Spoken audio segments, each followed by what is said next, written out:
IPL 2024 ஆண்டு சீசனில் Chennai super Kings அணியும் குஜராத் டைட்டன்ஸ் அணியும் நரேந்திர மோடி மைதானத்தில் பல பரீட்சை நடத்துகின்றன. கடந்த சீசனில் இதே மைதானத்தில் இவ்விரு அணிகளும் சாம்பியன் பட்டத்துக்காக பல பரீட்சை நடத்தினர். இதில் சிவம் துபே, ஜடேஜா ஆகியோர் CSK அணிக்கு வெற்றியை தேடி தந்தார்கள்.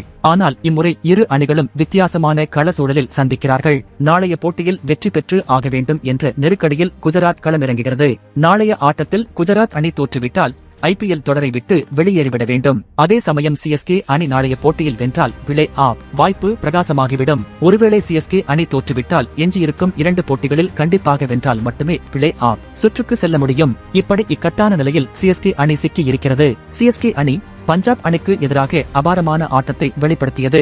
எனினும் தொடக்க வீரர் ரகானே தொடர்ந்து பார்மில் இல்லாமல் தவித்து வருகிறார். எனினும் ரகானேவுக்கு தொடர்ந்து வாய்ப்பு கொடுப்போம் என்று அந்த அணியின் பயிற்சியாளர் கூறியிருக்கிறார். அதே சமயம் CSK அணியில் கடந்த போட்டியில் இடம்பெற்ற சிம்ரஜித் சிங் அபாரமாக பந்து வீசி ரசிகர்களின் கவனத்தை ஈர்த்திருக்கிறார். இதேபோன்று மோயின் அலி, மிச்சல் சாண்டனர் போன்ற வீரர்களும் CSK அணிக்கு நல்ல பலமாக இருக்கிறார்கள். இதேபோன்று கடந்த 2 போட்டிகளில் டக் அவுட் ஆன சிவம் துபே இன்றைய ஆட்டத்தில் அதிரடி காட்ட வேண்டிய கட்டாயத்தில் இருக்கிறார். குஜராத் அணியை பொறுத்தவரை நடப்பு சீசன் அந்த அணிக்கு பெரும் ஏமாற்றத்தை கொடுத்திருக்கிறது.